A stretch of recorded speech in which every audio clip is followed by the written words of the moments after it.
Take your own responsibility. ஒரு காரியத்துல உங்களுக்குன்னு பொறுப்புகள் இருக்கும். ஒருவேளை கணவனுக்கு செட் ஆஃப் ரெஸ்பான்சிபிலிட்டிஸ் இருக்கு, மனைவிக்கு அவங்களுக்கான காரியங்கள் இருக்கு. உங்கள் ரெஸ்பான்சிபிலிட்டிஸ்ல ஏதோ ஒரு பிரச்சனை நடந்துருச்சு, ஏதோ ஒருவர் உன்னை செய்ய தவறிட்டாருன்னா முதலாவது ஒத்துக்கொள்ளுங்க, ஓகே இதை சரி பண்ணிக்கலாம்.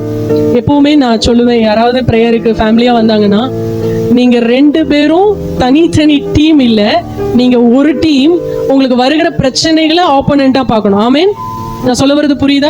ஒருவேளை கணவனால ஒரு பிரச்சனை, அவரை ரொம்ப குடிச்சு ரொம்ப டார்ச்சர் பண்றாரு, மனைவி வந்து கணவன் ஆப்போனண்டா என்ன பண்ணக்கூடாது, பார்க்க கூடாது. அதே மாதிரி மனைவி ரொம்ப பேசுவாங்க, அவங்களால பிரச்சனைனா கணவன் மனைவி ஆப்போனண்டா பார்க்க கூடாது. கணவன் மனைவி இணைந்து தேவ சமூகத்துல இருந்து அந்த பிரச்சனைகளுக்கான காரணத்தை தான் என்ன பண்ணணும், ஆப்போனண்டா பார்க்கணும். என்னைக்குமே ஒருவேளை தப்பு உங்க கணவன் மேல இருக்கலாம், மனைவி மேல இருக்கலாம், ஆனா நீங்க ஒரு டீம்ங்கிறத என்ன பண்ணிடக்கூடாது, மறந்து போய் விடக்கூடாது. இங்க ஆதாம் சொல்றாரு, நீங்க எனக்கு கொடுத்த ஸ்திரீயானவள், ஆண்டவரே என்ன பண்றான், நாளைக்கு குடும்பத்துல பிரச்சனை வரும்போது, ஆண்டவரே நீங்க உங்களை நம்பி தானே, ஜெபித்து தானே இந்த பொண்ணை நான் சூஸ் பண்ணேன், ஜெபித்து எத்தனை அடையாளங்கள் கேட்டேன், ஆனா அவளாலதான் இன்னைக்கு பிரச்சனை அப்படின்னு ஆண்டவர்கிட்ட போய் ஆண்டவரை குற்றப்படுத்தி நிற்கிற ஆதாம்.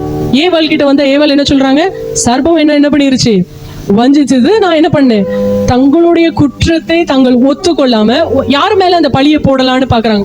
ஃபேமிலியில ஏதாவது ஒரு பிரச்சனையா, அந்த ரெஸ்பான்சிபிலிட்டியை எடுத்துக்கோங்க. இந்த பிரச்சனை இனிமே நடக்கிறதுக்கு நான் விட மாட்டேன். அதுக்கு என்ன பண்ணுவேன், ஜெபிப்பேன், அந்த சத்துருவை மேற்கொள்வேன். இல்ல அந்த பர்டிகுலர் பர்சன் கிட்ட ஏதாவது பேசி புரிய வைக்க முடியுமா, நான் பேசி புரிய வைப்பேன். ஆனா இதுல நாங்கள் 2 பேரும் ஆப்போனன்ட் இல்ல, நாங்கள் ஒரு டீம். ஆமென்.